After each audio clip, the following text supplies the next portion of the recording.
Өдрийн мэнд. Сайхан амарсан уу? За, өчигдрийн спорт өдөрлөгөөс өдөрлөгт оролцсон хүмүүст баярлалаа. Тэгээ энэ магтаалынхаа харсан чи ямар ч сайхан хөрвөх чадвартай. Өчигдөр спорт, өнөөдөр урлаг. Тэгээ баярлалаа. За тэгээд бид нар эцсийн өдрүүдэд амьдарч байгаа төгсгөгч үеийнхэн гэдэгтээ бол итгэлтэй байдаг тийм үү? Тэр тодорхойлолтоо өөрсдөө бүр авсан нэгнүүд гэж бодож байгаа тий. Хизээч эхлэлийн өдрүүдэд амьдарч яах гэж бодоагүй. Эцсийн өдрүүдэд бүр новорнагч илдгээр эцсийн өдрүүдийн ирмэгдээгүр явж байгаа хүмүүсээ.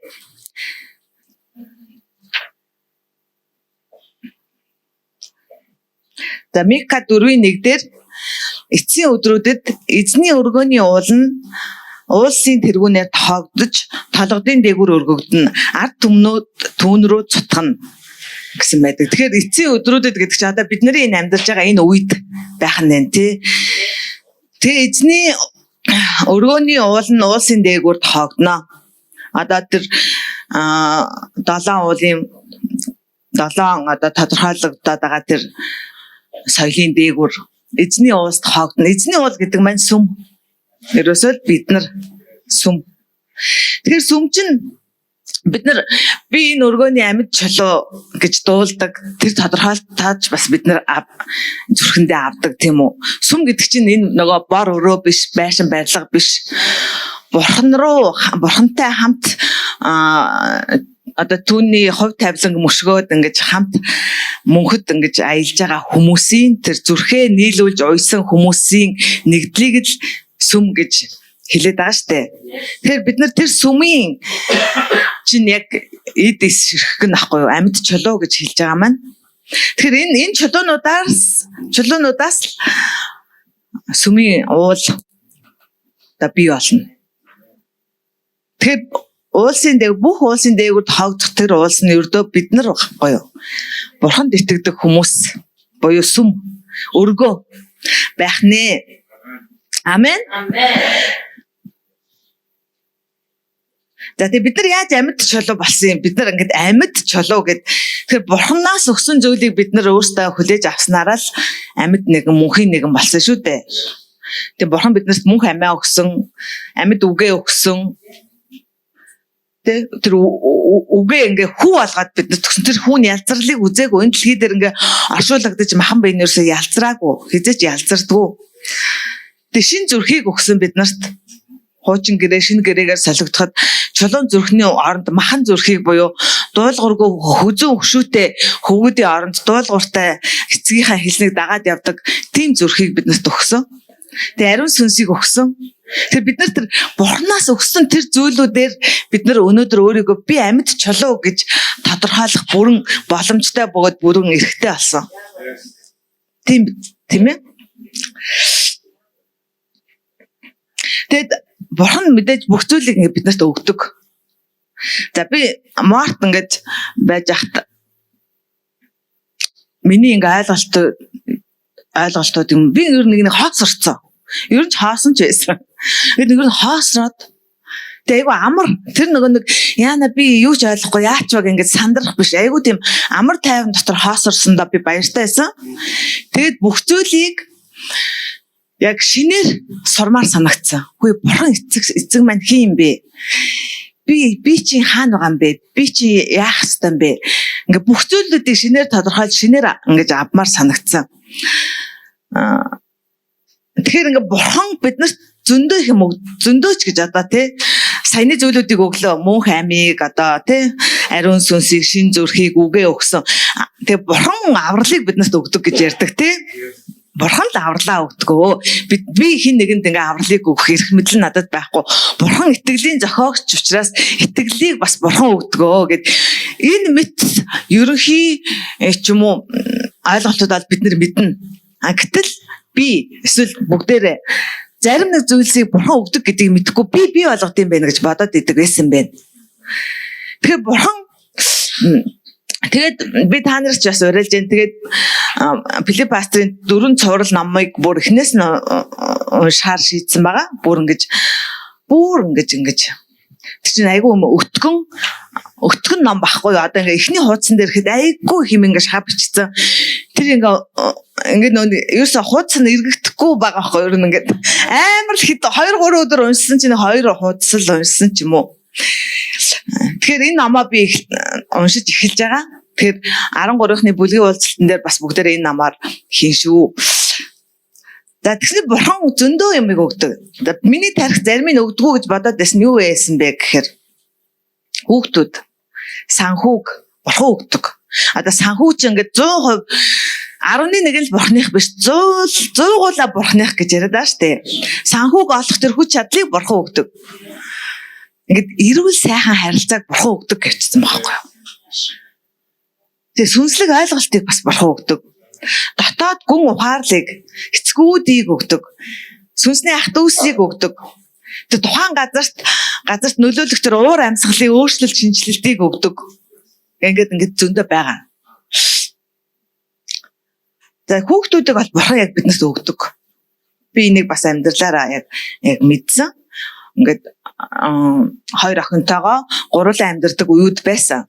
Тэр үед ингээд заастаа надад байгаа ганц миний 2 охин ч юм уу те нэг тэгэхэд бурханд итгэдэг байлаа штэ. Тэгэл тэрүүгээр ингээд нэг бардсан. Тэгсэн чинь ингээд мөнгөш өвдөд амар өвдөд.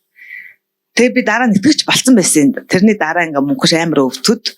Бурхан бүх юмыг өгсөн юм байна гэдэг би ойлгосон байхгүй. Тэгээ бурхан энэ 2 хүүхдээ чинь би чамд өгсөн байхгүй юу? Амийг ингээ бурхан бүрэлдүүлдэг шүү дээ. Нөгөө ингээ библийг ингээ уншиж хаад Адам руу хамраар нь амийн амьсгалыг үлээж өгөв гэдэг чинь миний хэвлий дотор ингээ 2 эс бүрэлдсэн байлаа ч гэсэн тэнд бурхан амийн амьсгалыг өгж амьд оршигч нэгэн болгож ээж тэр чинь амьд болж байгаа байхгүй юу? Тэгэхээр энэ хүүхдийн амийг чинь энэ бурхан өгсөн юм байна шүү дээ. Би ингээл амар 90 санд ингээл өөрөө төрүүлсэн би бол хөвлөдөө өөрөө ганцаараа бий болгоцсон юм шиг бодоод исэн тэр бардан бодол ингээ халга болж байгаа хөөх. Тэгээд бурхны өмнө бууж өгөөд та өгсөн юм чинь та бас өөрийнхөө юмыг эргүүлээд хизээ авах нь таны тэр эрхэм дээд бүр хязгааргүй төгс дээд эрхэм мэдлийн асуудал юм байна. Одоо мөнгөш ингээ хордлогонд ороод ингээ шингээ алдаад халуураад ингээ өвхөл би гомдлохгүй юм байна. Та надад өгсөн би 9-10 нас хүртэл сайхан хамт байлаа, баярлаа гэж хэлэх ёстой байна гэдгийг ариун сүнс надад ойлгуулж өгч байгаа байхгүй юу. Тэгэхээр энийг ингээд бас туулсан хүмүүс зөндөө байна. Халуунаа ч гэсэн аялгауг ингэж бурханд өргөсөн гэж ярьжсэн тий. Тэгэхээр ингээд хүүхдүүд гэдэг чинь минийх биш юм байна гэдгийг ингээд ойлгосны дараа 3 хүүхдийг нэмж өгсөн. Амен. Тэгээд энд бас бурхан хүмүүсээ 90 цент хүргэн төлөвшөлтийг өгдөг гэвчихсэн маа. Тэгэхээр би охиноор бас маш бахархаж илаа. 19 настайд Америкт сургууль сурах гээд явсан 4 жилийн хугацаатай. Дунд нэг л 2 л ирсэн. Тэгээд би 3 хүүхэд чинь жоохон 3 дараалсан жоохон чинь жижигхэн байсан. Тэгээд би манлагийн төлөө ингээл өнөөдөр шиг ингээл тест байнга нөө интернеттэй байнга дататай байдгүй байлаа штэ. Тэгэл би бурхан минь би үнэхээр тэр бүр далайн чанд цаана дэлхийн бөмбөрцгийн нөгөө бөөрөнд байгаа охиндоо би юу ч хийж өгч чадахгүй байна. Та хамгаал, та асраад, та төлөвшүүлээ, та л ингээ гараас нь байр. Би танд л найдаж гин гэж залбирдаг гэсэн. Тэгээ бурхан үнэхээр итгэмжт бөгөөд түүний төлөвлөгөө төгс төгөлдөр гэдгийг үнэхээр талархан тунхаглаж байна. Тэгээ санхүүг ерөөсө 100% өгдөг. Тэгээд бид нар бурханы өгсөн юмд ингээд аваад зогсчихгүй хариу үйлдэл үзүүлэх хэрэгтэй гэж байна шүү дээ.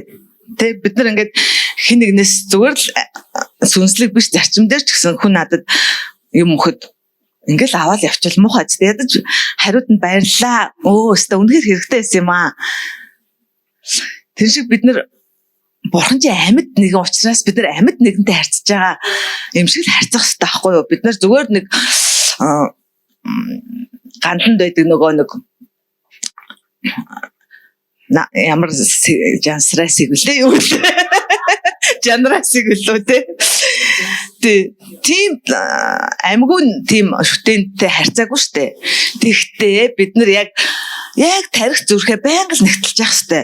Бидний дотор тийм бүр юу байх бүрэн боломжтой байхгүй. Яг тэгвэл бид нарс ингээл эмээ өвөөгөө тэгэл тийм бурхан зүтж яхахыг харж исэн ч юм уу.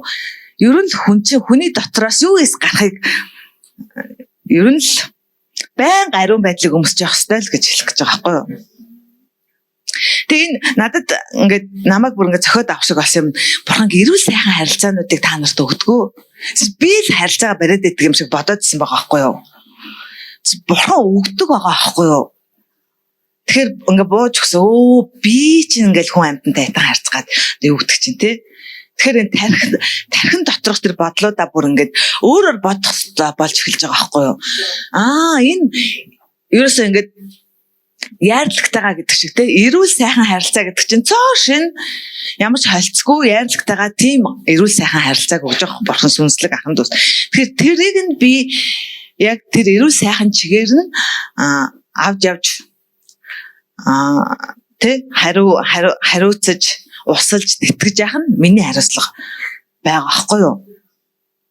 Тэгээ сүнслэг ойлголтуудыг бас бурхан өгдөг. Мэдээж бид нар хөдөлмөрлөн бурхан тэгээ бас өгдөг. Тэгэхээр энд ингэж хэлсэн байна.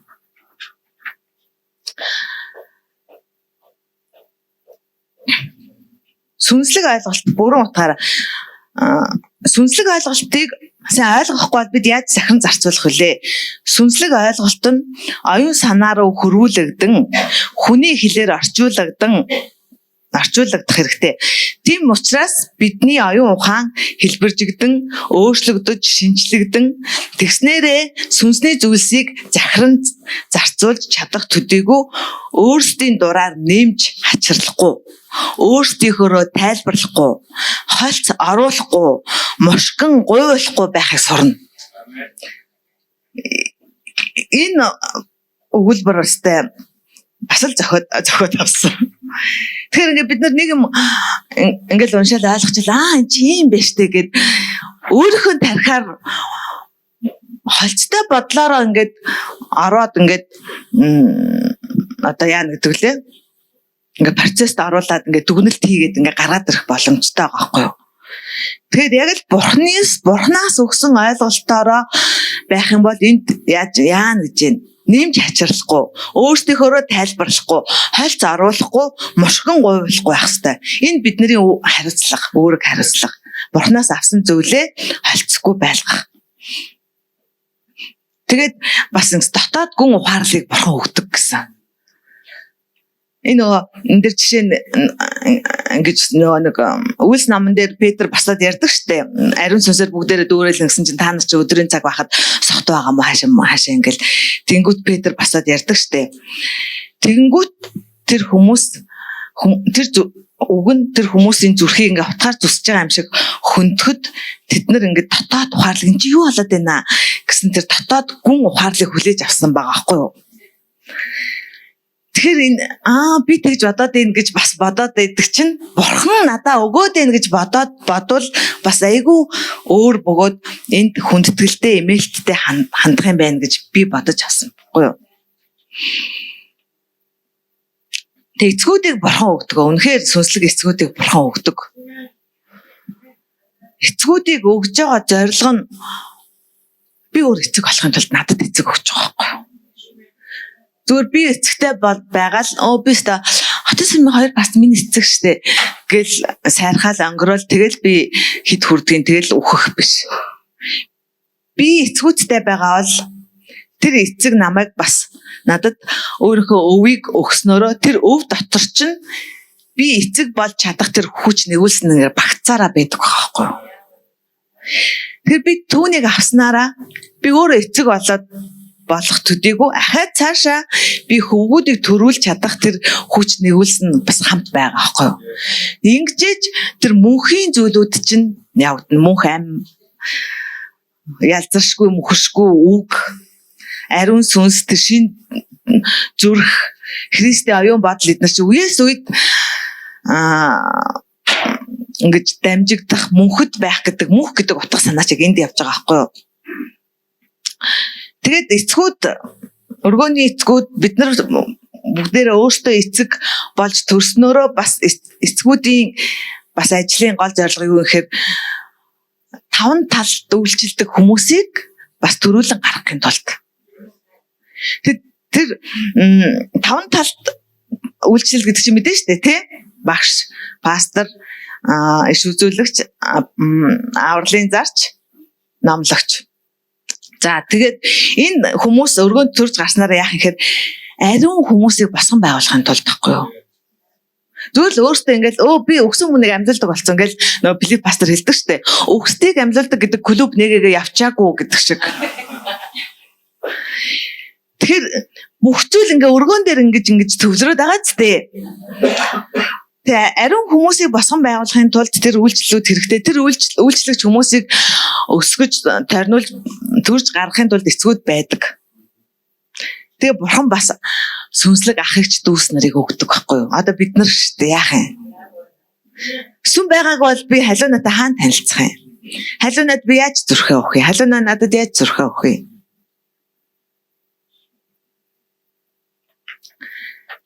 Тэгээд тэр тухайн газар уур амьсгалыг өөрчилдөг тэр өөрчлөлтийг бурхан бас өгдөг. Энэ дээр хараа Үйлс намын 2:43-ыг би бүр уншия. Энэ нэг ингээ бичсэн энэ ишлэл дотор л яг хаанчлалын хүмүүсийн яаж амьдрах тэр нууц тэр өргөө буюу сүм Сион болох тэр бүгдийн дээгүүр тоогдох уул болох тэр процессын нууц яг энд байна гэж би бодож байгаа. Би зүгээр яг тэгж би харсан. Бусд нь надаас өмнө мэдээж харсан ч байх. За Үйлс намын 2:43 хүн бүрд айдас байлаа. Элч нар Иерусалимд олон гайхамшиг тэмдгүүдийг үзүүлж байв. Бүгдийн дээр үлэмжийн айдас байлаа. Итгэсэн бүгд хамтаараа байцгаан байгаа бүхнээ нийтээрээ хэрэглэж байв. Тэд эзэмшил өмч хөрөнгөө худалдаж түүнийг хүн бүрийн хэрэгцээг харгалзан бүгдэд түгээдэг байлаа. Өдөр өдрөөр тэд нэг санаагаар сүмд цуглаж, талхай айлуудад хувааж, баяр хөөртэйгөр болон чин сэтгэлээсээ хоололцоон Бурхныг магтаж, бүх ардын хайр хүндэтгэлийг олж байв. Эзэн тэдэн дээр аврагсдын тоог өдрөөс өдөрт нэмэгдүүлж байлаа. Энэ мэдээж ингээд Монгол Библийн орчуулгын үгийн сонголтын алдаа дутагдал бас байгаа л ах жоохон. Гэхдээ энэ дээр энэ ишлэлийг энд ингэж бичсэн баг. Тасралтгүй өдөр бүр гэдэг үгнүүдийг яг энд нууцнаа. Тэд үргэлжлүүлэн гэдэг нь энэ нь тэдний тууштай байдал, урам зориг, золиос байнгын зориултыг илэрхийлж байна. Өдөр бүр гэдэг нь энэ нь байнгын тогтмол үргэлжилсэн үйл ажиллагаа гэдгийг харуулж байна. Нэг санаагаар гэдэг нь энэ нь тэдний хамтын нэгдэл, алхаа, зориг, хувийн хүсэл, амьд байдлаараа ганц хүний биеэд өвөлгсөн үзлээ өхүүлсэн байгааг харуулж байна. Тэр энэ ишлэлийн нууц амар гүн бөгөөд өргөн. Тэгэд энд талхай айлуудад хуваан гэж бичсэн байна л да. Гэхдээ энэ номон дээр болохоор тэд талхайг ингээд хувааж иддэг байсан. Тэр нь бид нар ариун зог барихад ингэж яадаг штэ. Тал хуваадаг штэ. Тэр Христ ч гэсэн сүүлийн зоог дээр ингээд миний бие талах, миний цус бол дарс гэд. Тэр шиг тэд нар ингээд талхай айлуудад хуваан гэдэг нь би энэ үгийг ингээд уншингууд Монгол хүний сэтгэлгээ яаж ийн гингүүд дэлгүүрээс талхаад бихэх юмээ талах гингээ өгж байгаа юм шиг бодог ингээд миний ингээд хар төсөөл шууд тэгж төсөөлж байгаа байхгүй. Гэтэл үгүй бид нар ингээд нэг санаагаар нийлж сууж залбираад ингээд талхаа хувааж иддэг байсан нь Христ бидний төлөө ингэж өгсөн шүү дээ гэдгийг ингээд хэсэг цугларсан тэр хүмүүс бүгдээрээ нэг ойлголтоор тэгж ойлгож тэр ойлголт нь тэднийг бүр амьдралаа өгөхөд бүр юунд ч эргэлзэхгүйгээр тийм байдалд оруулдаг гэсэн байгаа байхгүй юу. Тэгэхээр ингээд би энэ зүйлүүдийг Бурханаас авмаар байна. Бүгдийн дээр айдас байлаа гэдэг. Энэ нөгөө тэр тухайн уур амьсгал нь Бурхан тухайн нөхцөл байдал уур амьсгалыг өөрчлөлтийг өгдөг гэдэг. Тэнд ингээд нэг л эмээлттэй, нэг л хүндэтгэлтэй, нэг л айдастай орчин Бурхан бий болгож өгдөг байгаа байхгүй юу. Морт яг тийм оршихуйг би мэдэрсэн. Сэтгэл хөдлөл бол тэнд байхгүй байсан. Ингээл сэтгэл хөдлөл байхгүй. Гэхдээ тэнд бол яг ингэж синти бид нар яг синтид очсон байсан. Юусе бурхны өмнө биш. Синти гэдэг чинь ийм цогц ийм байгууламж байгаа штэ. Илчлэл намн дээр байгаа штэ. Синтийн өмнөх, синтийн хажууд 12 ахлагч, синтийн эргэн тойронд гэл ингээд яг тэр синтийн өмнө бид нар цогсоод магтчихсан. Яг сүнс дотор.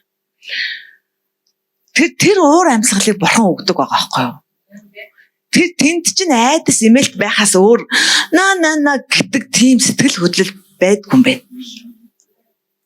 Тийм манлаа энийг бас илэрхийлжсэн шүү дээ. Махан би өгчээч тийшээ орд юм байна гэж илэрхийлжсэн. Тэр ингээд бурхны өгдөг энэ зүйлсүүдийг ингээд авмаар байна бүгдээр хотын сүмийнхэн. Бүгдээр авмаар байна. Тэгээд бид нар аваад түүнийг ингээд захиран зарцуулж энийг бурхан өгсөн юм шүү. Энийг би захиран зарцуулж усал тэтгэж явах хэрэгтэй. Тэгж яхад бурхан үүнийг ингээд дандаа ургуулдаг. Өгөөл зогсчихгүй. Тэр чинь дандаа ургаж нэгүслээс нэгүсрүү хүчнээс хүч рүү явж идэг зүйлсүүд. Тэгвэл бид нар Улаанбаатар хотын үнэхээр Христийн биеийг эрүүл саруулаар бүр ингээд тэнхрүүлж босгож ирэхийн тулд бид нар өөрсдөө өргөөний амьд чулуу юм чинь бид нар өөрсдөө бурхан эцгээр тэнхрэгдэж бурханаас өгдөг энэ зүйлсүүдийг ингээд ялган салгаж таньж мэдэж авмаар байна. Тэгээд Христийн биеийг босгож үнэхээр сүмийг сян уул болгож бүгдийн дээгүүр тоогдож байгаа тэр уулан дээрээс бид нар залбирах юм бол бид нар сая засаглана шүү дээ. Тэр бидний залбирлын үгийн дагуу болно шүү дээ. Тийм үстэй. Тэр бүгдээрээ босъё. Бүгдээр залбирая. Матай номын 4-р бүлэг. Есүс диавол цоригдохоор цүл рүү сүнсээр хөтлөгдөв. Тэр 40 өдөр 40 шөнө мацаг барьсан. Юу ч идээгүй. Юм уусан гэж би бас бодохгүй наа. Тэгвэл юм уусан гэж бичигдээгүй. Нэгдүгээр цүлд ус байхгүй байх. 40 өдөр 40 шөнө өлсний эцэст өлссөн. Мацаг барьсны эцэст. Яг тэр үед нь диавол түүн рүү хурж ирсэн.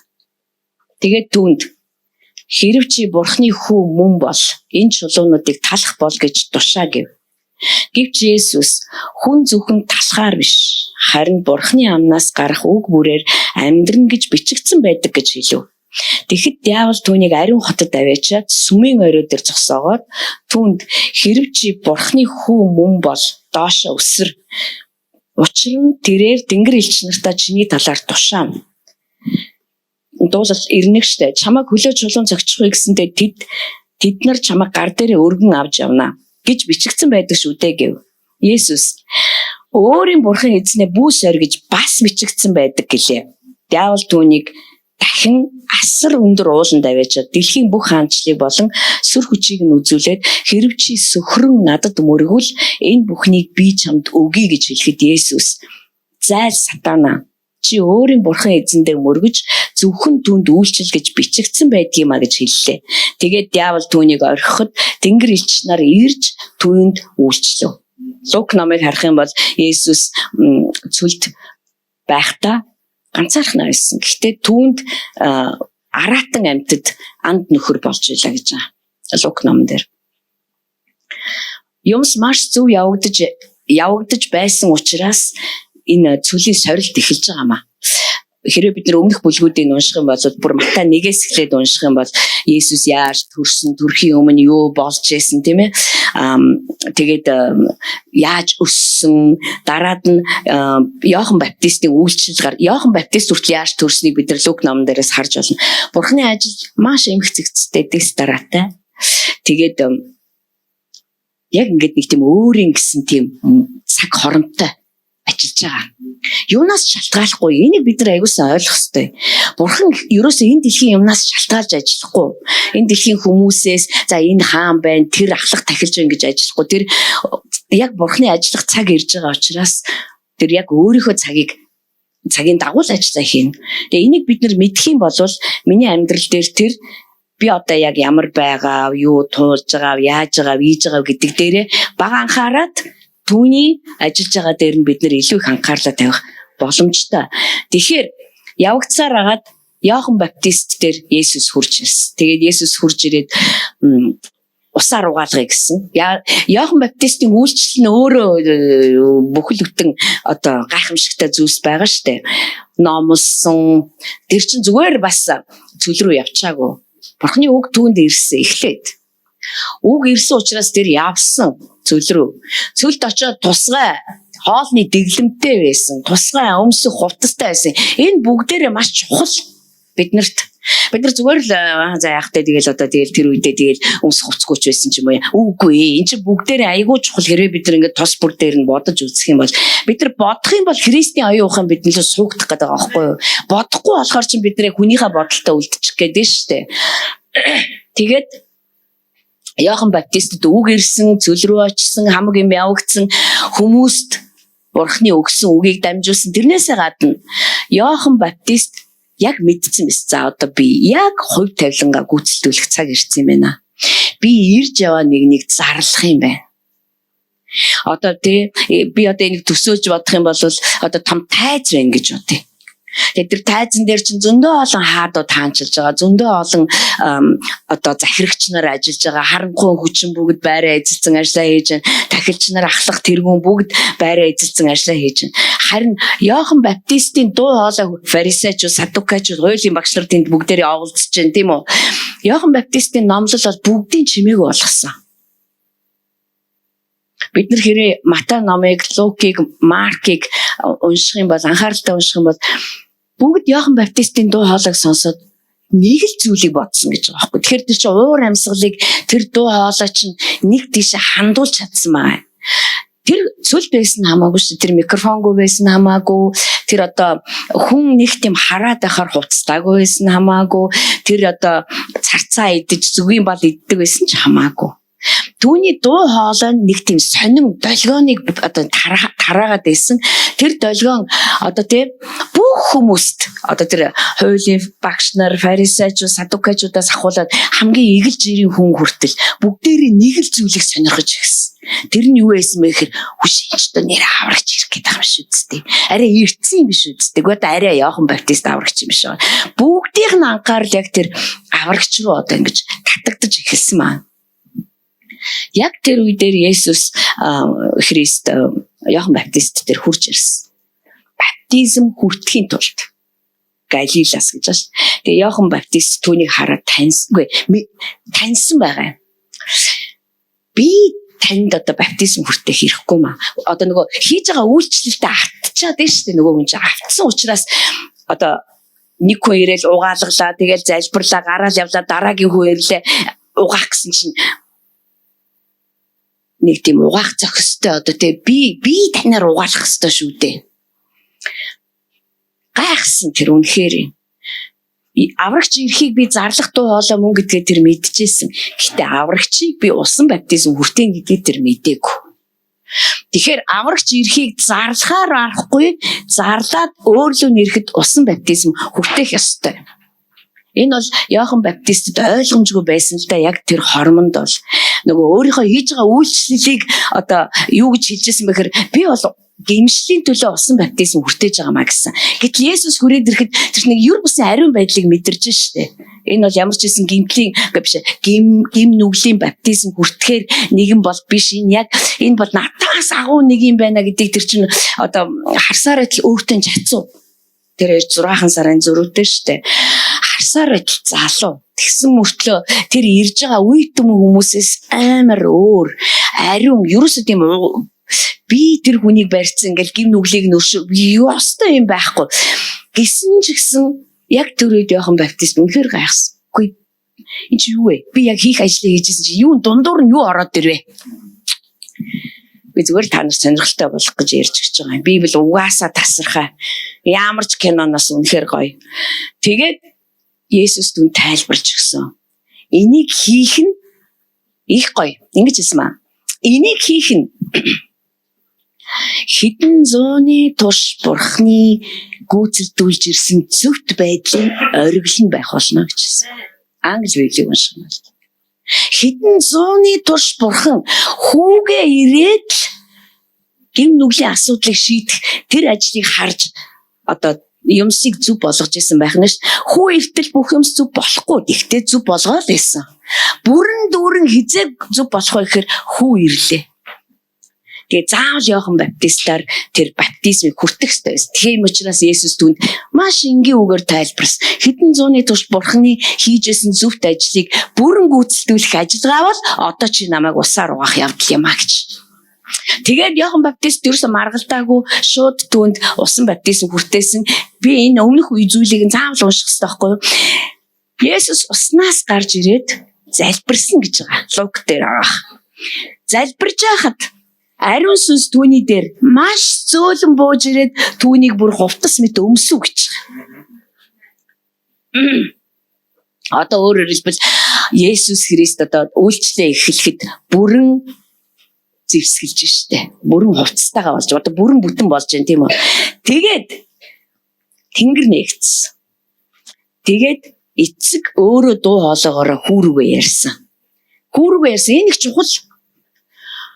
Бид нар дараад нь уулан дээр Петр, Иохан, Яаков гурав байж хад бурхан тэнгэрээс үүлэн дундаас ярихдаа хүүргээ биш тэр гурлаа ярьсан. Миний хүүг сонсоорой. Түүний хэлсэн үг бүрийн сонсоорой.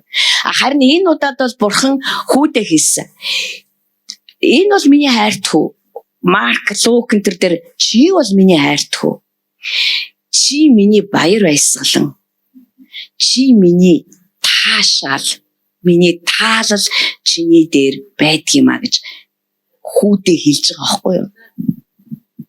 Яг энэний дараа одоо энэ Есүс чинь дөнгөж одоо ингээл үйлчлэл рүүгээ орох анхны алхмууд нь эхэлж штэ.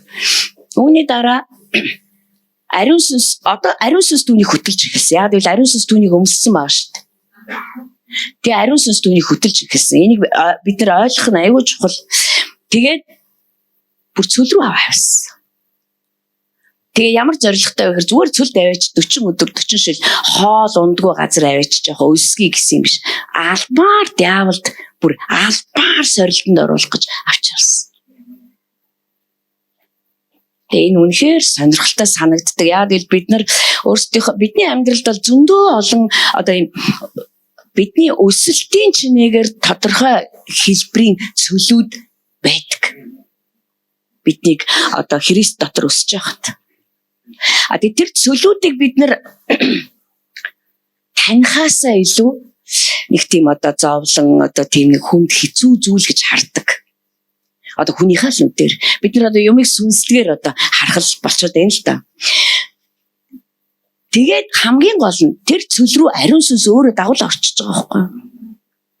Бид нар болохоор зэрэг би тэнгээсээ болоод орчлоо. Эсвэл тийм бачаргал намайг оруулчлаа. Эсвэл одоо тэр намайг чирээд авчлаа. Тэрнээс л боллоо. Ерөнхийлөгч намайг тэгчлээ гэж одоо ингээд бид нар ингээд нэг тийм газрын л юмсыг ирэн хайгаад байгаа байхгүй юу? Тэгээ Паул болохоор зэрэггүй та нар одоо ингээд их гоё ийдсэн маш хөлөөж ирээл газар ширтээд явахыг толгоогоо өргөөд Христ хаан байна. Тэн дээр байгаа зүйлсийг нэг ирэн хайгаад тааж. Ариун сүнс хөтлсөн байгаа байхгүй юу? Биднээс нэг цөл рүү ариун сүнс хөтлсөн гэж ерөөсөө бид нар бараг бас бодохгүй байгаа шүү дээ. Даас нэг чөтгөр шулам хөтлсөн дээ. Эсвэл би хөтлсөн, миний тийм юм хөтлсөн, миний арчаагүй байдал, миний тийм байдал, миний бардам зан гэж дандаа буруу тодорхойлохоор бид нар ерөөс тэр цөл дотор амьдарч чадахгүй байгаа байхгүй юу? Тэгэл гарч ирэхдээ бид нар нөгөө л навсаа дам борсон навсаа дам барал гарч ирээд байгаа байхгүй юу? Тэгээ энэ цөлийн сургалт айгүй чухал. Яа гэвэл Есүст ийм шаардлага байсан байна. Есүс Иохан Баптистаар усан баптизм хүртээж байхдаа гим нүглээ угаах гэж хүртээгүй. Түүнчлэн цөл рүү явахдаа тэр бас гим нүглээсээ ангижраал нэг өлсөж мөсөхийн тулд яваагүй. Энд чинь Бурхны хүү ирсэн байна. Гэхдээ Бурхны хүү гин зэмгүй мөртлөөл ийм гүн шаардлага байхад ариун сүнс биднийг дагуулад ямар ч цөл рүү авч явж болно шүү дээ. Бид нар яагаад нэг тийм одоо заавал энийг нэг тийм муу ёрын сүнсний ажил ч юм уу эсвэл ингээл өөр дээрээ буруу ерөөсөө бид нарыг ингээд аюух төөрүүлээд байгаа байхгүй юу? Энэ өөрөө надад өнгөрсөн 7 хоногт бол маш их одоо гэгэрлийг өгсөн, туйлын их тайвшруулсан. Зөв бодох ёстой юм байна штэ гэж одоо би бүр өөртөө хэлж байна. Би зөв бодохгүй бол ингээд ерөөсөө бүр ташаан далга болох юм байна. Тэгээд бүр хинч соригдохоор гэж бүр диавол соригдохоор явсан. Есүс тэнд хоолны дуршлаа ялах гэж явсан юм биш. Тэртээ хүн өсөх нь гин биш шүү дээ. Хүн өслөө ямар сандал дийлж байгаа штэ. Өдөр тутмын 3 удаагийн хоолыг минь та өгөөч. Гэтэл Есүс за дүүлжтэй энэ буруу ойлголт бол бүтэн үндэснээр нь дампууруулж чадна. Үйлчлэлд гарахын тулд хүн өсөж сурах хэрэгтэй юм байна. Яаж сурах хэрэгтэй юм байна? Бид нар энийг ерөөсөө зөв ойлгож өгөхгүй байдаг. Зүгээр би энийг надад бурхан үнэхээр яг ингээд нэг тийм зөв болгоод өгчлөө л гэж би харсан. Тийм учраас би энийг бүр одоо хэлэхгүй бол яаж болохгүй юм байна. Энэ надад өөрт маань туйлын их хэрэгтэй өдөртөмж байна гэж харсан ба. Мэдээж өссөн. Харин яг тэр үед нь диавол түн рүү ирсэн. 40 хоног өсөж яхад нь биш шүү манайхаа. Өсөж яхад нь мацаг ирж яхад нь биш. Яг дуусахад нь англи библиэлд тэр бүр маш ихээр өссөн байлаа гэж байгаа. Бүр одоо экстрим өсгөлн түнд бий болсон гэсэн үг. Яг тэр үед нь диавол ирж байгаа байхгүй юу? Одоо тий дараад нь хэдүүлээ өөрсдийнхөө цөлийн талаар заал ярилцсан л та.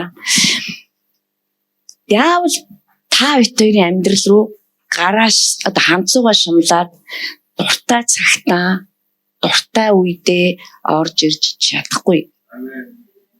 Яа тэгэл бид нар түүний эзэмшил байхаа болсон. Бидний эзэн Есүс Христ. Эзнээс нь асуухгүйгээр зүгээр дуртай цагтаа орж ирэл дуртай юм хийчээ явдаг нэг нь тэр лав биш. Гэхдээ тэр биднийг экстрим байдалд орчихыг л тэсэн ядан хүлээж идэг. Хизээч тайван орхихгүй тэр. Тэгээ бид нар бүр яг бидний яг нэг тийм ноён нуг руу хуг үсрэхэд тэр зүгээр гарч ирдэг байхгүй юу?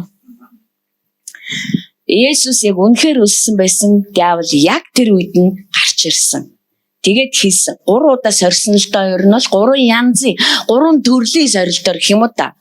Хэрв чи бурхны хүү мөн бол энэ чулуунуудыг талах бол гэж тушаа гэв. Хэрв чи бурхны хүү мөн бол энэ биднийг төөрүүлээд байгаа байхгүй. Би ч гэсэн яг ингэж уншдаг байсан. Тэгээ би энийг уншиж байхдаа нөгөө тайлбар Библи гэж байдаг шүү дээ. Монгол хэлдэгч байгаа. Тайлбар Библийг уншиж байхад хэрвээ чи бурхны хүү мөн бол гэж бити уншаа. Юм чин гэж унш. Чи бурхны хүү юм чин. Энэ чараа өөр байгаа шүү дээ. Бид нар энийг хэрвээ чи бурхны хүү мөн юм бол гингүүт энэ нөгөө бурхны хүү мөн эсхийг нь сорих гэж одоо диавол оролдоод ингэж байгаа үгүй. Энэ надад бүр үнэн гэгэрлийг өгсөн төхөө.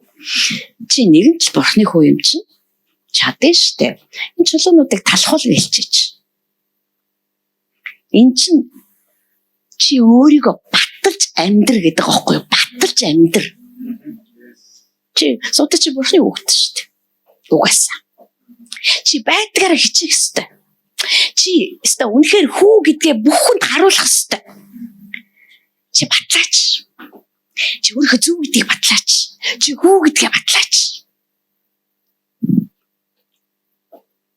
Харин Есүс ч одоо ямар ч одоо тийм үйлчлэл хийж мгээгүй шүү дээ. Эндээс хараа Есүс Христ өрөөсөө диаволд байтугай энэ дэлхийд ч юу ч батлах гэж ирээгүй. Тэд батлах шаардлага байхгүй. Шаардлага ерөөсөө алга энд. Энэ одоо намайг туйлах амраасан. Үгүй юу ядаргаа нэр бодвол бодно л ээ юу надад юуны хамаа вэ? Тэртээ дэргүүл одоо юу ч гэж хэлсэн юу ч болж исэн намайг бурхны хүү биш болгох юм гэж байхгүй. Нэгэн ч бурхны хүүхэд гээд биднийг тамгалцсан. Одоо тэр чинь бид нар одоо өөр хүүхдээ биднээс төрсэн өөр хүүхдээ бид нар одоо юу ч бол бүр хогийн хулгайч бүр гудамны архичин болсон ч гэсэн бид нар гэрчлэгийг нь урж хаяад миний хүүхэд биш гэдгүүтэй адилхан шүү. Бид нар тэгэл одоо ийм ч гэсэн миний хүн шүү дээ. Миний охин шүү дээ гэж бийждэг байсан тийм. Гэтэ бурхан бол хүнээс илүү. Яагаад гэвэл бид нар муу яваа хүүхдүүдээс ичдэг. Энэ миний хүүхэд гэж хэлхээс ичдэг. Бахархдаггүй. Тэгэл хүүхэд нэг жоохон ингээл ярил. Энэ ч одоо миний хүү шүү дээ. Харин бурхан тийм биш. Би танд хэлж байна. Бурхан тийм биш. Юу ч хийж эхлээгүй энэ тэр Христ. Гэхдээ Есүс бурхан хэлсэн. Хүү минь ээ, чи бол миний хүү юм аа. Би чамайг хүүгэн болгоод энэ ертөнцийн дээр төрүүлчлээ. Чи миний хүү. Чи миний баяр эсгэлэн гэж байгаа шүү дээ тамина. Чи миний баяр эсгэлэн. Миний таалал чиний дээр байдаг. Бидний нөгөө нэг бурхны зарим хүн бүр ингэж ярьдаг. Би тэгэл бурхны хүүхэд болох гэж гिचээгэл амьдраад байна шүү дээ. Энэ ч амар аюултай байгаа. Бурхны хүү болох гэж хичээсэндээ тэр зүйл рүү ерөөсөө яваагүй. Тэр зүгээр л хүү бол хүү. Одоо тэрийг юу ч ямар ч өтгөр, ямар диавол, сатан, Люцифер одоо тэрний нэр хинч бай. Ямар ч хамаагүй. Тэр хүү л хүү ивэрэл энэ. Бурхны хүү төрчлээ. Одоо энийг хинч болиулж чадахгүй гэсэн үг. Чи нэг чулуу болгочооч. Үгүй чулууг одоо талах болгочооч. Тэгэл хоол олгол идчихэж идэртэй дэргүүд бурхны хүү юм чинь. Гэхдээ чамд юус би бурхны хүү чамд хамаагүй.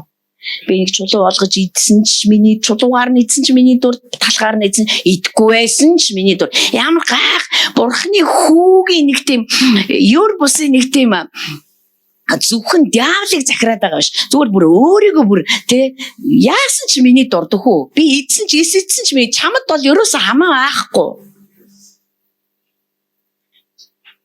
тэгээд ч хүн зөвхөн хоолоор амьдрдгүй маа. Англи Библиэр бурхны амнаас тасралтгүй гарч байгаа, тасралтгүй ярьж байгаа үг нэг бүрээр амьдрдгиймаа гэж байгаа. Би бодохдоо 40 өдөр 40 шөнө хоолгүй, усгүй байсан хүн үхэндээ цүлд. Тийм биз дээ. Есүс үхэх байхгүй. Хэдийгээр тэр туйлын хөөс. Энэ туйлын хөөс нь гэдэг чинь бас гэцүү шүү дээ.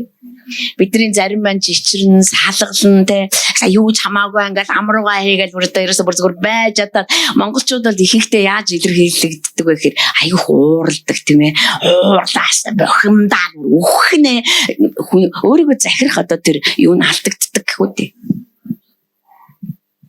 Харин Есүс Христ болохоор тэр 40 өдөр 40 шөнийн турш хоол идээгүй байж болно. Харин бурхны амнаас гарах үгээр тэр хоолж исэн байгаа байхгүй. Цөлд 40 өдөр 40 шөнийн турш.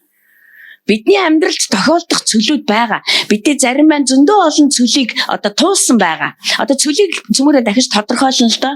Нэгэнт энэ ярьж байгаагаас хойш. Зарим маань туулсан одоо туршлага байна. Туршлага гэхээс илүүгээр туулаад гарцсан учраас нэг хүч байна тий. Таньдаг болцсон тий бүр дараагийн зүйлдөө бэлтгэгдсэн байгаад байгаа штэ. Гэхдээ цөлийг туулж байхдаа биднэрт энд зааж өгöd байгаа загварын өвөө гэхээр бурхны амнаас гарах үг нэг бүрээр хооллох ёстой гэж хэлээд байгаа байхгүй. Ямар ч аимшигын нөхцөл байдал дундуур та гарч ирсэн. Цөл гэдэг чинь ерөөсөө гачигдал дутагдлын газар шүү дээ. Тийм биш гэж юу. Тэгсэн мөртөө цөл туйл ойлгомжтой. Цөл ерөөсөө тэгэл баг босоод оо ер нь бол. Нэг тийм одоо тийм нэг гоё юм байгалийн төрх мөрх гэдэг юм ерөөсөө байхгүй дүрсэлж ядаад яриад байх юм байхгүй. Тэр бол хуурай, халуун тэгээд хаасаагүй салхилсан ч салхилаагүй байсан ч тэгсэн мөртлөө туйлын хахир хатуу уур амьсгалтай. Ийм газар байгаа байхгүй юу? Тэгээд Есүс тэгэхээр 40 өдөр 40 шөнийн туршид тэр хоол идэгүйч эцэг нь бол түүн рүү ярьсаар байсан юм аа. Ярьсаар байсан. Тийм л учраас тэр диаволд яг зөв хариултаа өгсөн байгаа байхгүй. Үгүй ээ. Би харалтаа амьд биш. Яагаад гэвэл хүн хоол идснээрээ биш. Бурхны амнаас гарах үг бүрээр амьдрдаг учраас. Бид нар одоо ийм амьдрал руу орох ёстой. Уг нь орцсон байх ёстой. Бид нар зүгээр өсгөрөө л идээд байх юм бол одоо юу болж байгааг бид нар бүгдээрээ харж байгаа шүү дээ, тий. Дараагийнх нь тэгэхээр диавол түүнийг одоо мэдчихэж байгаа байхгүй. Энэ дийлдэхгүй мэн. Энэ тал дээр бол ерөөсөө ярихгүй мэн. Ийм ахуйн жижиг юм дээр бол энэ бол ерөөсөө явахгүй юм байна. Яагаад Есүс тэр өссөн сорилтыг одоо тэр чулуу талах болгож тэрний үгэнд ороогүй гэхээр Бурхны үгээр амьдарч байсан учраас тэрэнд их шаардлага байгаагүй л байна л да. Түүнийг ариун хотод аваачаад сүмийн орой дээр зогсоосон. Тэгээд хэрв чи Бурхны хүү үгүй ингээ чи нэгэнт Бурхны хүү юм чинь одоо ингэж уншиж юмор. Та нар өөрсдөө судлаад үзээрэй. Би ерөөсөө санаанаас зохиогоогүй шүү. Чи нэгэнт Бурхны хүү юм чинь одоо өсөрч. Есүс Христ бол сүмийн төлөө амиа өгсөн. Паул хэлдэг нөхрүүдээ та нар Есүс сүмийн төлөө амиа өгсөн шиг эхнэрийнхээ төлөө амиа өгөхөд бэлэн бай. Тэгэхээр Есүс сүмийн төлөө амиа өгнө. Гэхдээ лавтая диавлын тушаалаар сүмийн орой дээр гарчаад доошгоо унаж үхэж өгөхгүй. Тэгж амиа өгөхгүй. Тэр яаж сүмийн төлөө амиа өгөхийг нь тэр заахгүй. Бидэнд Бурханд бид Бурхандаа яаж үүсчихсийг тэр заахгүй. Чи ингэж яг зүгээр л байгаа дах юм те. Ингээл хотын сүм зөндөө л бол 14 жил явлаа. Одоо би ингээд байгаа л байх уу. Гэхдээ чи ядаж нэг дөрөвтэй юм ийгээс судаа. Хамт юртэ паадж авахгүй. Үндэ тэрэнд хамаа авахгүй. Тэгээ Есүс түнд хэлж байгаа. Тэг хэлж байгаа шээ. Дуулал 91-ээс Тэнгэр элч нарт тэр тушаалаа өгсөн байгаа шүү дээ. Чамайг хөлийнхөө хурууг шулуун зөгчихгүй гэсэндэ тэд нар чамайг өргөж авч явах ёстой гэж хэлж байгаа юм. Есүс харин өөрийн бурхан эзнээ бүү соргиж бас бичигдсэн байдаг юм а. Хэрэг Израилийн ард түмэн цүлд явж байхдаа яг ингэжсэн бол мунгойо.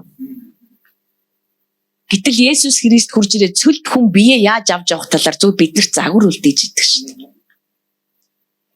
Бид нар ямар ч хүнд хэцүү нөхцөл байдалд орсон. Бид нар бурхныг сорж болохгүй. Эн чинь одоо хориотой зүйлсийн нэг. Та тийм л юм бол тгийч. Та одоо харж байгаа үсттэй намайг. Та тэгэж таны үгэн дээр дэгцэн байдаг үсттэй. Би дуулал 91-ийг бүтнээр нь зээжилж хэлсэн шүү дээ. Гэхдээ бурхныг сорихын тулд биш л дээ. Зүгээр элдв эсийн бодол миний толгойг ороохгүй тулд би элдв юм бодогдоод ирэнгүүт дуулал 91-ийг уншиж хөөн зайлуулдаг байсан. Бид нар заримдаа тэгж ишлэлүүдийг ашигладаг. Та тэгж хэлсэн шүү. Одоо тэгвэл энэ хүнийг аваараач.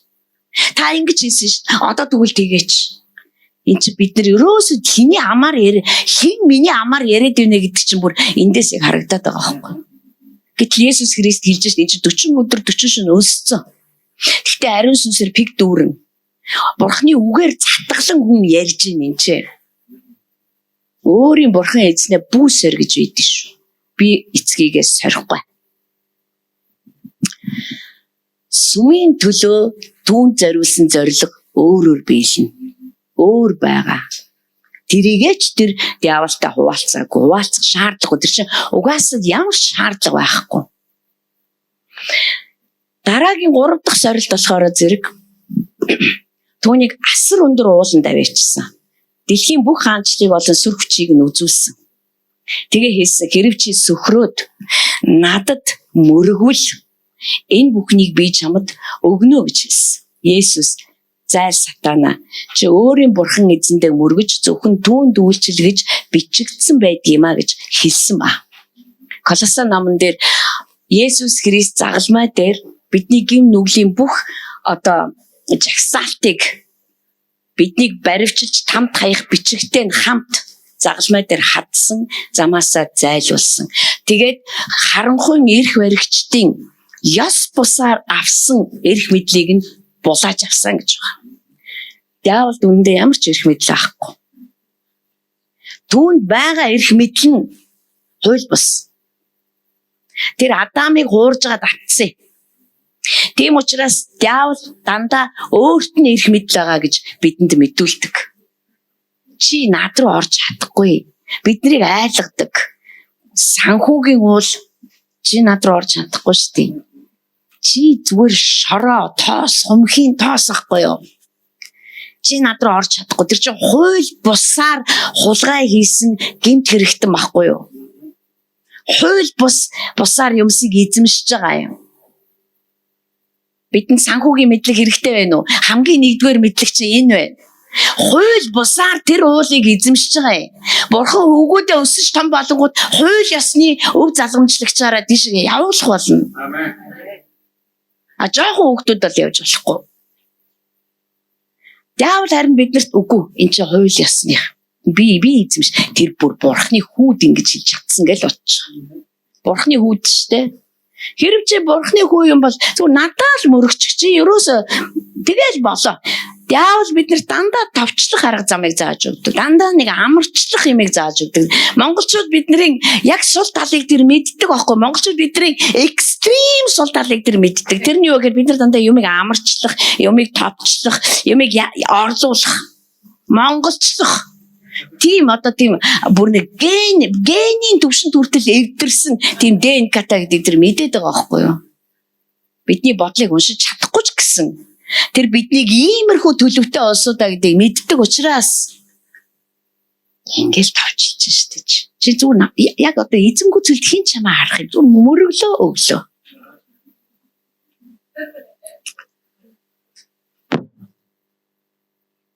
Тэгээд Есүс түндгүй зөвхөн өөрийнхөө Бурхан эзэнд мөрөг зөвхөн түүнд үйлчлэе гэж хэлсэн байдаг юм а гэж. Бидний амьдралд зөндөө олон цөлүүд таардаг.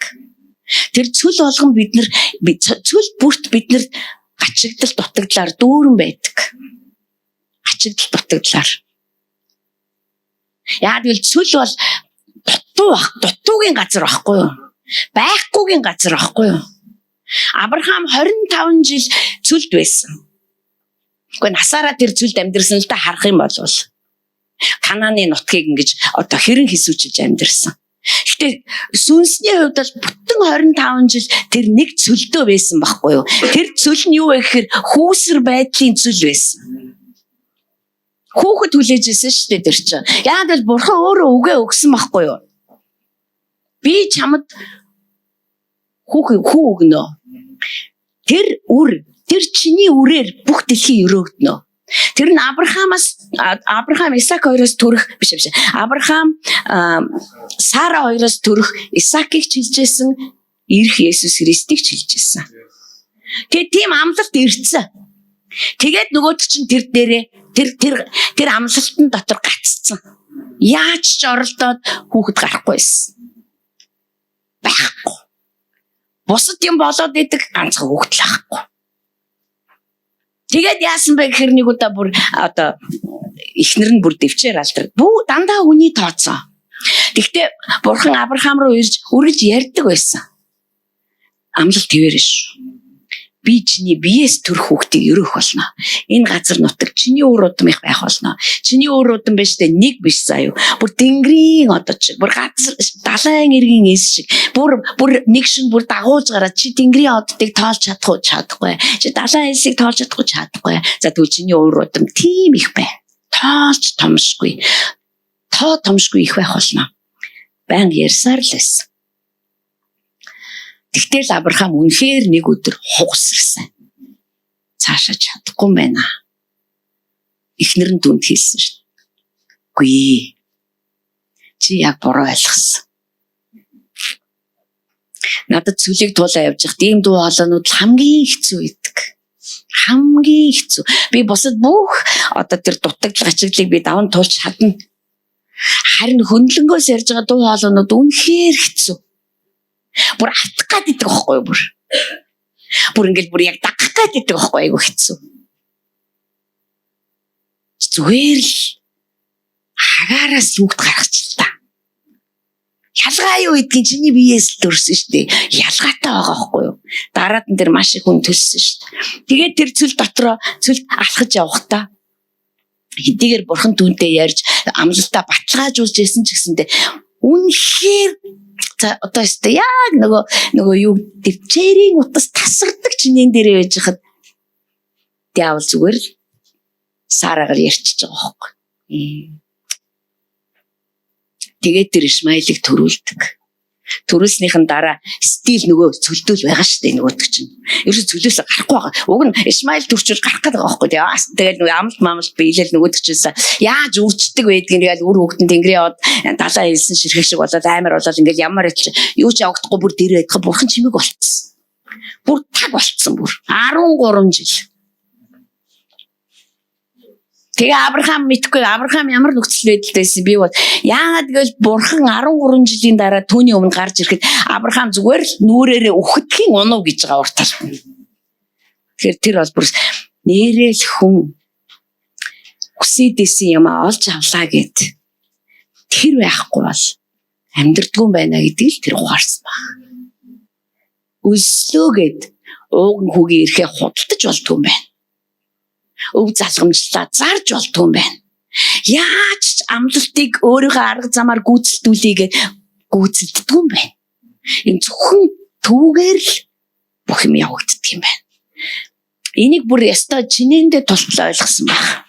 Яг тэр үед нь бурхан түүн рүү гарч ирэхэд тэр түүний өмнө үхэдхийн ундаг. Тэгээ хэлдэг. Авраама би бол чиний бурхан одоо чи миний өмнө нээлттэй амьдр дахиж тэ ар өврөөр илтгэв дэдий юм хийгээдэ.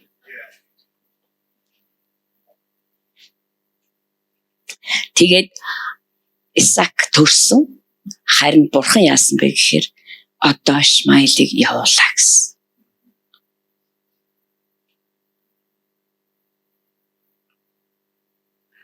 Бачарал литерийн барьж байгаа байшин маш их үнээр босч байгаа л доо.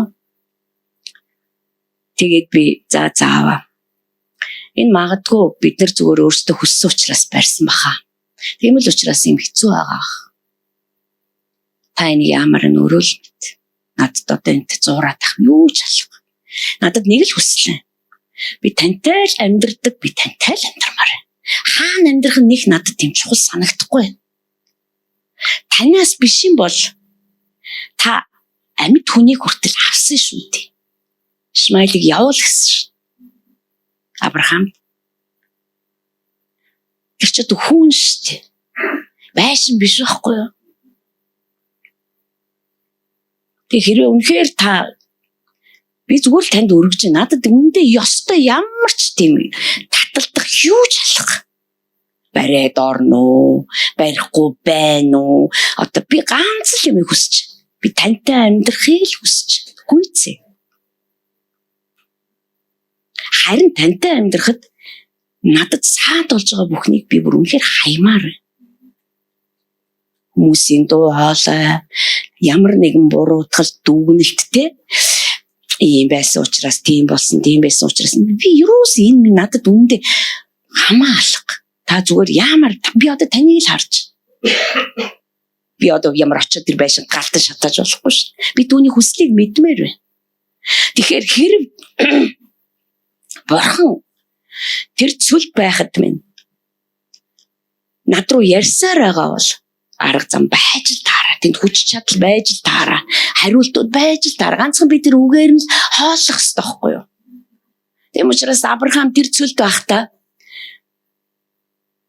алдаа хийсэн. Би Авраамтай адилхан алдсан гэж би хэлэхгүй. Би ер нь дүгнмээргүй байна. Тэхүү би мэдэхгүй байна. Үнэндээ бол өөрийнхөө амьдрал дээр би эрт дүгнэлт гаргаж гарын үсэг зурмаар мэдэхгүй байна. Би үнэндээ мэдэхгүй байна. Би нэг л юм мэдчихэв. Бид нар түүний амнаас гарах үгээр амьдрдаг хүмүүс. Би тэгж л амьдрахыг хүсэж байна. Надаас хүүн төрөөсөө л гэж би хүсэж байна. Надаас хүүн төрөөд энэ үндэстнүүдэд амийг өгөөсөө би энийг л хүсэж байна.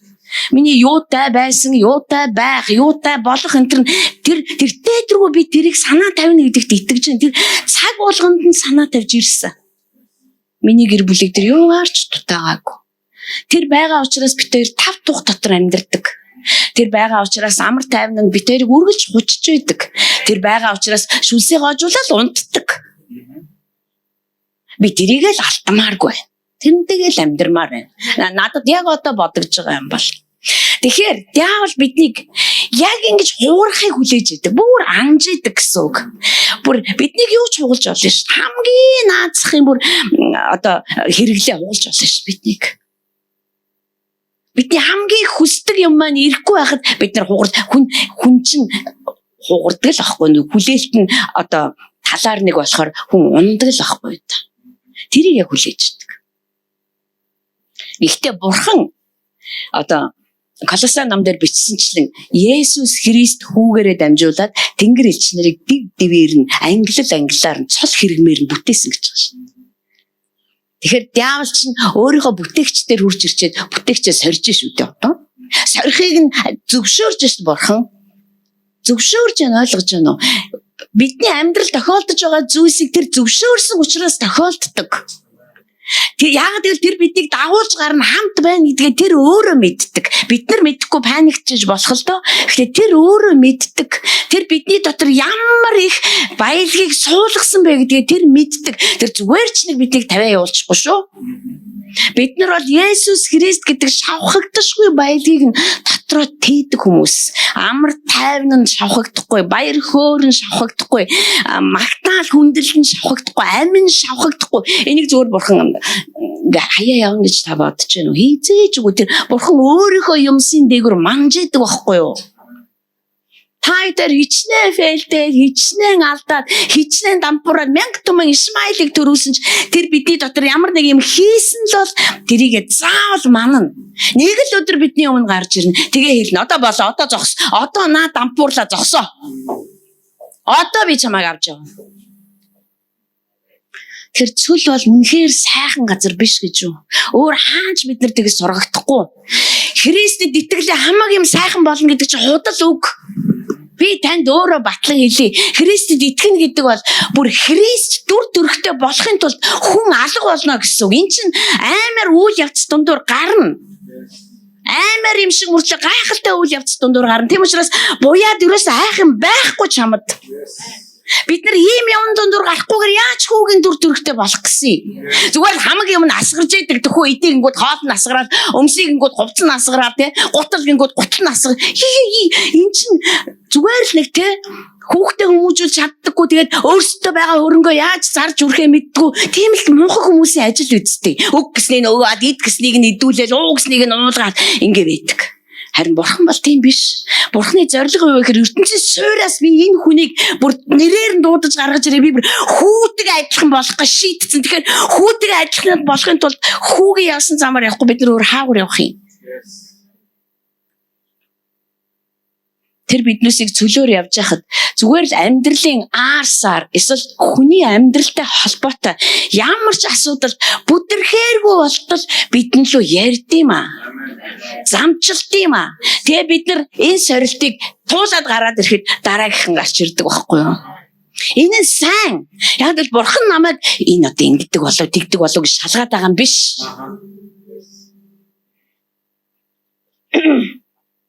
Чи сүмийн орой дээрс үсэрчээч чамайг бариад авна шүү дээ. Тэр Бурханыг сорихыг биднээс ямар их олон удаа олон янзын дуу хоолойгоор дамжуулан хэлдэг гэж бодож байна та нар. Тэгвэл тэгчээч. Тэгвэл ингэчээч. Тэгчээж болох юм биш үү? Яг Бурханы үгэн дээр чинь тэгдэг гэдэг үсттэй. Тэгэл тэгчээч. Бид нарыг Jonathan David бид нарыг очиход дандаа л иш үзүүлдэг. Та нар нэг л өдөр диаволгүй төвшөнд очино. Юу хэлээд байгаа юм? Тэгэж ярих дуу хоолой бүр хүрхээ байсан тийм төвшөнд очих нь бүр орилоод ч хүрдгүү. Чи тэгчээ чаддсан ба тэгчээж. Миний дуу хоолой шиг сөөцөн дуу хоолойгоор чи чаддсан ба тэгцэн байдаг үстэй сувтаа чи тэгчээж гэд орилдог. Гэтэ би сонсохгүй яг л айгүй хол авахгүй. Ер нь бол тэр дандаа бидний хөлийн уул дор штэ. Ядаж миний шагаан магрууч гарч ирж чадахгүй штэ. Байршил нь ердөө л миний хөл дор. Санаа байвч сачин өрөхгүй. Гэтэ тэр санаархлаа хизэж орхихгүй. Тэр биднээсийг хизээ мултрах бол хизээ. За энийг сөхөрдөгсөн. За энэ ингэж явж байгаа нэг сайхан унтагсан. За энэ ингэж явж байгаа нэг орилдогсон. Танис сүнс гэдэг чинь бидний үнэхээр мэддэг байхгүй сувдагаа мэдлгүй байх хэрэгтэй. Гэхдээ бид нар танигдгаа болох ёстой. Танигдгаа болох ёстой. Диавол штэ бидний бодлыг уншиж чадахгүй. Гэхдээ энэ маань юу гэж боддог вүлээ гэдгийг тэр амнаас маань гарч байгаа үгүүдээр мэдээд идэх байхгүй. Бид нар юу гэж ихэвчлэн ярьж байна. Тэрүүгээр маань нөгөө л сэтгэлгээтэй л байгаа юм байна шүү. Энд чи Христэд итгэхэд хэдэн жил боллоо? 17 8 болсон баг. Хүүх оюун санаа нь өөрчлөгдөв. За энэ бол ёстой жинхэнэ утгаараа би ажиллаж болох юм байна. Наадах чи аюух Библи уншдаг. Тэгэхээр ерөөс үгээр л ажиллая. Дуул 91 дээр ингэж бичигдсэн байдаг үстэй. Чи зүгээр л одоо өсөрчээч штэ. Тэнгэр чамайг тэрврээд авах нь үгүй юу? Харъя л та. Та нар тэр одоо нөгөө солонгосон штэ. Солонгосын хүүхдүүд усанд тэгж ивж өгсөн тухай сонсч ирсэн баг тий. Гал дундуур гарсан ч дөлн чамаагч таахгүй, ус дундуур туусан ч чи живж өгөхгүй гэдэг ишлэлийг үнэн эсхийг сорих гээд залуу хүүхдүүд ус руу ороод живж өгсөн. Сорих гээд. Бурхныг сорно гэдэг бол 40 жил цөлд амьдраад үхсэн тэр хүмүүсийн ажил байсан байхгүй юу? Чаддсан бол мах өгч. Чаддсан бол энэ давстаа усыг чихэр болгож байгаа. Чаддсан юм уу үзээтгэе. Ингэж бурхныг дандаа өдөн хатгаж идэг, бүр хоргоож идэг, бүр зэвүүн. Тэм учраас хэргийн асуудал нь сүмийн орой дээрээс өсрөх өсрөхгүйдэж байсан юм биш. Хэргийн учир нь бурхныг сорж байгаад л байсан байхгүй юу? Тэгэхээр бид нар байхгүй газар байх та. Хатуу ширүүн нөхцөл байдал донд байх та. Биднээс амнаас яг энэ үгийг гаргуулах гэж оролдоно. Яг нөгөө Явын эхнэр шиг. Бурхнаа хараагаад үхчихэж хараачвал тэр чам алчих шүү дээ. Ямар ч тэр бурхны төлөвлөгөөг огт мэдэхгүй. Яв өөрөө ч мэдэхгүй байсан л та. Гэтэ Явд нэг л зүйл мэдчихсэн. Миний бурхан амьд байгаа. Миний аврагч амьд байгаа. Миний зуучлагч, миний өмгөөлөгч байгаа гэдэгт би итгэж байна. Гүцээ надад өөр мэдэх юм алга. Яагаад ийм юм болж байгаа? Би яасан бөөмд би одоо аль байдаг сайнараа л амьдрсан. Би аль байдаг сайнараа л ядуучуудад тусалж байлаа. Нэг найз нь бүр ингэж хэлдэг шүү дээ. Чиний хүүхдүүд гим үлдчихсэн учраас бүгдээрээ нэг өдөр өгсөн биш үү гэж. Тэгэхэд бурхан дараад нь юу гэж хэлсэн бэхээр та гурав хэрвээ Яваар очиж залбируулахгүй бол өхөн. Та гурав ярьсан зүйл ийм л ялтай гэж байгаа байхгүй. Тэгэхээр бидний хүн нэг бүр тус бүрдээ адилгүй. Тийм л зүйлийг туулна. Тэр зүйл биднийг хэрэгцээгээр маань шалгана, хоол хүнсч байдаг юм уу, юу байдаг мэдэхгүй. Биднийг бурхан эцгийгээс сорих руу үргэлж ятгана. Тэртээ рүү хинж байхгүй, хинж харахгүй, хоосон изүү газар хин чамаа мэдхий. Дараад нь замаа товчлохыг түн шаардна. Биднээс шаардна. Үгүй энэс илүү сайхан арга байна шүү дээ. Чи харж байгаа юм шүү дээ. Чи ингээ хараа сүмд явдгүй мөртлөө энэ хүмүүсийг чи харалтаа. Ямар сайхан байна.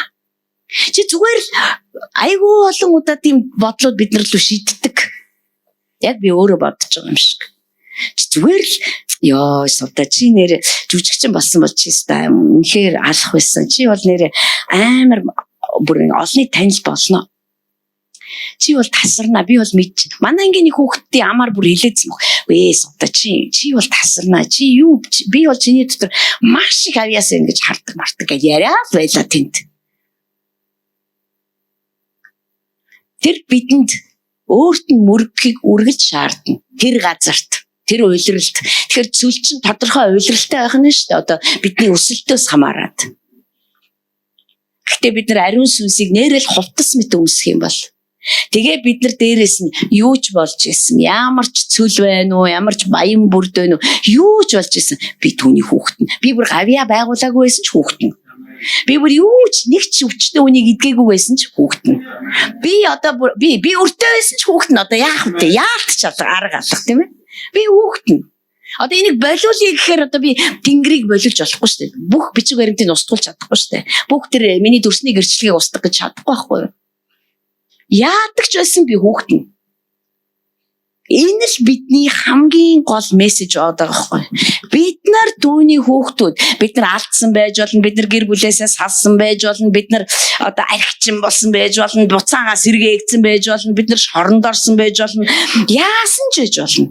Бид нар тэр ятгаа цаг зуураар үхсэн ч байж болно. Түүний хүү л гэсэн бол түүний хүү. Харин энийгээ бид нар батлах ямар ч шаардлагагүй манайхаа. Хүүн болох гэж чармаах шаардлагагүй. Энд чинь чармааснаар надад өгсөн биш.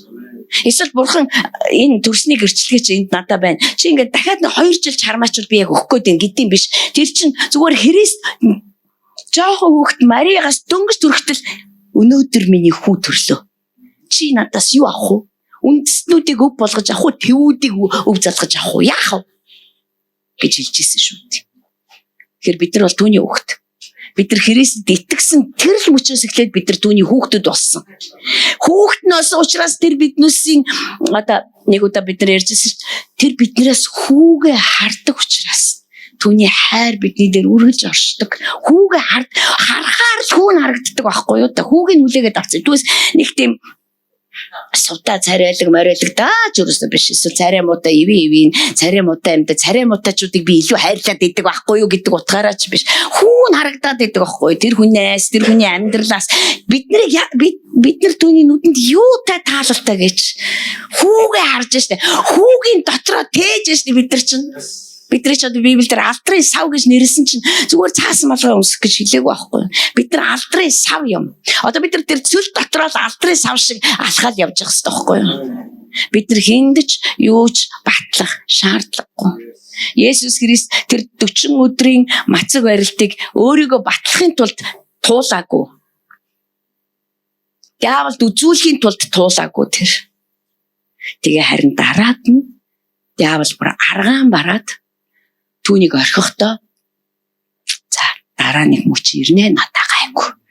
Тэр болтол би хүлээнэ гэд явсан маш. Тэр хүлээхээ зогсоохгүй. Гэхдээ би одоо тэр хүлээж байгаа гэдээ алин болгон тэрийг хүлээж амьдрах юм. Хизээ намайг сордог бол одоо хаанаас намайг яаж одоо тий өрхөддөг бол гэж тэгж сууж явах надад тийм заавч алга тийм хүсэл чалга тийм тэрийг анхаарат идэг тийм аппетит сонирхолч гэж алга. Диаволч миний хобби биш. Харин зүгээр би түүнтэй хамт амьдрахыг л хүсэж байна. Тэгэх юм бол би ямар ч цөлийг даваал гарна. Ямар ч цөлд би цөлийг би одоо бурхны амлалтын дагуу би даваал туулаад гараад ирнэ. Би цөл дотор би жинхэнэ утгаараа бялтаржуулагдана. Цөл дотор би жинхэнэ утгаараа сургагдана, заагдана. Тэгээ би гарч ирэхдээ намайг Галил руу явуулах юм уу, Назар руу явуулах юм уу те? Израилийн одоо Монголын ямар нийгэм рүү явуулмаар байгаа юм. Үгүй Монголын нийгмийн ямар уул руу явуулмаар байгаа юм. Бачарал Лютери уул бол тодорхой. Миний өвгүүд октоодыг өсөг. Тэгээд илгээ. Гүцээ. Энэ таарыг хийх ажил. Таар дөөр бизнес гэж яахгүй. Бити кимчи хийх гээд бай. Бити мөнгө хаягаад бай. Мөнгөний ажил хийх гээд бити бай. Гүйцээ. Миний охид өвгүүдийг өсөг. Тэднийг Христ дүр төрхөө олох хүртэл зов. Дарчил, шанал, уйл, залбир. Тэгээ том болж байгааг нь хараа баярл. Энэ таарын ажил. Тэгээ цалингаар амьдр. Гүйцээ. Тэгэхээр одоо бид тэр өөр уулмол гэдэг одоо ингээ яваад 8 бизнес хийж болохгүй байхгүй. Болгоч. Бид тэр төгсөн хувь, бид тэр төгсөн ажил, энэ ажилда туйлын дуртай, энэ ажлынхаа төлөө амьдарсаар энэ ажлаа хийж гүйцэтгүүлэх л болно. Юу ч болж байсан. Гэхдээ энэ ажлыг хийж гүйцэтгүүлээд хүмүүс Христ дүр төрхтэй болсон байхын тулд бид тэр ч өөрсдөө цөл дундуур явах ёстой шүү дээ. Өөртөө сураагүй юм хүнд сургаж чадахгүй шүү бид нар. Зарим хүмүүс чаддаг юм билэгт чадахгүй байхгүй. Би сураагүй юм хүнд тэгэл хичдэг шүү гэж чадахгүй байхгүй. Би яваагүй замаараа хүмүүсийг яв гэж түлхэж болохгүй шүү. Үзээгүй юм дундуур яв чи яв үз гэж болохгүй шүү. Тэм учраас цөл гэдэг бол үнэхээр гайхамшигтай газар. Бид нар цөлөөс гарахад Тэнгэр элч нар үйлчлэн. Бид нар цөлөөс гарахдаа цөл рүү орж исэн нэгэн биш, сүнсний хүч дотор амьдардаг нэгнүүд болоод гарч ирнэ. Өөрөөр хэлбэл бид нар үйлчлэлд бэлэн болно гэсэн үг. Хүнд үйлчлэх хэмжүүртэй болно гэсэн үг. Бурханд үйлчлэх, үндэстэндээ үйлчлэх, үндэст нүүдэд үйлчлэх энэ бүгд хэмжүүрүүд яваад байна шүү дээ. Тэг бид нар ямар ч хэмжүүр байхгүй юугаараа үйлчлэх юм бид нар. Очоод хүн дээр гар тавилаа, өсөн хүнийг амьлуулах энэ бүгд хэмжүүрүүд шүү дээ. Самуэлийг амьд байхад Филистичүүд хилийн дээс алхаж орж ирж чадахгүй. Энэ сүнсний хэмжүүр байхгүй. Энэ сян байхгүй да. Сян гэж юу юм бэ? Сян гэдэг чинь сүнсний хэмжүүр пик дүүрсэн сүмийг хэлээд байгаа байхгүй юу? Дэшээ доош холбогддог, иш үзүүлдэг ерөөсөө зүгээр тал тийшээ эзэлдэг сүмийн дөрвөн хандаа баригддаг, үндэстнээс үндэстэн лөө иш үзүүлдэг, үндэстнээс үндэстэн лөө дуу хоолой ярьж байдаг ерөөсөө зүгээр. Сүнсний ертөнц дотор хурдны замууд нь бүгд тавигдсан, эдгэрэл нь явагддаг, үхсдээс амлуулагддаг, чөлөөлт нь явж байдаг, магтаалн зүгээр тэнгэрүүдийг зүгээр цөм зохио гарч идэг. Ийм сүнсний хэмжүүрүүд байж сүм сян болдог байхгүй юу? Энэ сүм сян болох нь бүр гарцаагүй. Энэ сүм бүр сян болохоор шийдчих. Бурхан бүр ийм болгоно гिचиж бүр. Тийм л учраас бид хоёр яна манаас 35 хүнтэй 45 хүнтэй ерөөсөө тэр тоонд нь санаа зовдгүй. Яа тэгвэл хот сүмийн үүдэн дээр. Тэр тоон ахгүй юу? Хот сүмийн үүдэн дээр нь өөрөөр хэлбэл ижил төрхтэй, ижил мөн чанартай сүмүүд хот дотор гарч ирэхэд хот бүхлээрээ тэр сүмүүдийн үүдэнд очно гэсэн үг. Яа гэвэл ив ижил бүгд хоорондоо яг Христийн сүмүүд. Тэгээд тэр газарт нь хүмүүс хэрэгтэй бүх зүйлсүүдээ хүлээж авдаг, эргүүлээд өөрсдийнхөө амьдралыг тэр эзэн бурхандаа дүүрнээр өгчдөг. Эцүүл гэдэг бол үнэхээр байх ёстой газар. Есүс Христэнд бүр гайхалтай үлгэр загварыг бидэнд гаргаж өгсөн. Харуулж өгсөн. Усан баптизм нь Христ гинтэй учраас байгаагүй. Цөлөнч Есүс ямар нэг юмнаас салахын тулд гэхээсээ илүүгээр бидэнд айгүй том загвар өгсөн байхгүй. Бурхны хүүг сорж идэг энэ хэн бэ? Гэтэл тэр сорж чадсан юм аа. Та хоёрыг бол үнэхээр чадна. Гэхдээ түүний зөвшөөрөлтөөр. Бүх юм түүний зөвшөөрөлтөөр. Мөнхийн юм гэж юусоо байхгүй. Мөнхийн зовлон гэж байхгүй. Бүх зүйл төр зурих. Дуусах цагтаа. Энэ үе хүртэл дуусах цаг нь ирсэн байна. Гинт үе. Тийм учраас надад энэ Матай номын 4-р бүлэг үнэхээр маш их амраасан, чөлөөсөн тийм ээ. Би хүү гэдгээ баталж хамаг хүчээ тарамдах ямар ч шаардлагагүй юм байна. Би ингээ сайн пастород ингээ сайн тэгэл яах вэ? Би хамгийн гол зүйл юу вэ? Бурхантайгаа хамт амьдарч сурыг. Энэ л ерөөсөө хамгийн чухал. Бурхантайгаа хамт амьдарч сурыг. Бид нар сурцсан гэж хэлж чадаагүй л байна. Бид нар сурж байна. Одоо бид нар бүр ямар ч цөлөөрөө явсан яг Есүс шиг хариултуудаа өгөөл гараа явдаг. Тийм л нэгнүүд болсон байх нь миний анхаарал болохоос ш. Одоо энэ ямар зүйл вэ? Энэ одоо яг яаж яана? Энэ одоо юу болоод байна? Би ч өсөөд энэ юу илээ тулж чулуу талах гэ. Бид нар ингэж хөлд орох юмдаа бүдэрмээргүй байна. Харин Христ хаана вэ? Тэнд байгаа зүйлсүүдийг л эрен хайх хэрэгтэй болчиход байгаа байхгүй юу? Би хотын сүмээр үнэхээр бахархдаг. Үнэхээр гүн одоо сонсож байгаа юмнууд нь ороос байдаг. Энэ ч одоо ариун сүнсний ажил шүү дээ. Ариун сүнсний ажил. Ариун сүнс ингэж ажилдгүйсэн бол бид нар бас ингэж хөдөлмөрлдгүйсэн бол ийм зүйл болохгүйсэн. Тийм учраас бид нар тэр л уур амьсгал, тэр л одоо ариун сүнсний таатай одоо орших, тэр одоо орчингийн бүрдүүлэхийн тулд бүгд хамтдаа хөдөлмөрлөдөг. Тийм учраас би залбирмаар байна. Хайртайгаа би танд үнэхээр талархаж байна. Тэгээ бидний хүн нэг бүр өнөөдөр ямарваа нэгэн цөлөөр явж л байгаа. Ямарваа нэгэн дутуу, гачигдал байхгүйгийн цөлөөр явж л байгаа. Гэвч тэр л газарт бид нар хүн зөвхөн дутагдсан зүйлээ арснараа бурханд алдрыг өргөдөг биш юм байна гэдгийг ойлгод юм аа. Зөвхөн тэр л газарт бид нар хүн зөвхөн талхаар биш бурхны амнаас тасралтгүй ярьж байгаа тэр амьд үгсээр нь хоололж амьдарч болдгийм байна гэдгийг эзнийхээ үлгэрчнээс харж байна. Христ бол бидний загвар юм. Үнэхээр бидний амьдралд та тэгж ажилдаг. Бид нар нэгэнт үрчлэлтийн сүнсээр таны хүүхдүүд болсон. Энийг хинж болиулж чадахгүй. Ямар ч хатуу, хахир нөхцөл байдал болиулж чадахгүй.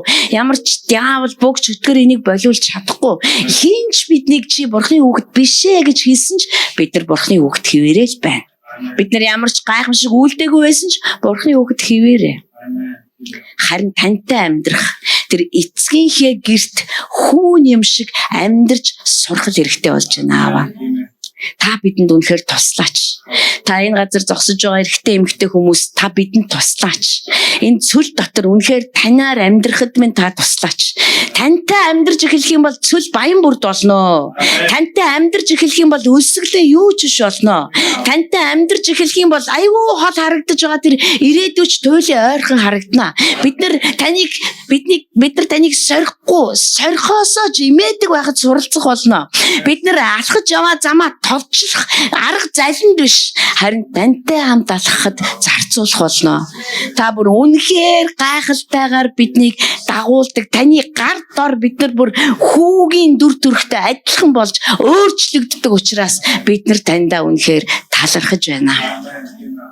Та үргэлжлүүлэн хотын сүмийн ахан дүүсийн дотор энэ үйлчилж байгаа пасторууд, удирдагч нарын дотор энэ л гайхалтай ажиллаа. Энэ бүр гал дүүгсэн халуун ажлуудаа та үргэлжлүүлээч гэж би танаас залбирх байна. Бид нар ерөөсөө урам мохоогүй байна. Бид нар урам зориг алдаагүй байна. Та зүгээр л үргэлжлүүлээд үйлдэх болтугай. Дагуулаад гарах болтугай та. Дагуулаад готлоод гарах болтугай аваа та. Та эцгэн гэдгийгээ бүр харанхуй ертөнцийг гэлдэж харуулах болтугай аваа.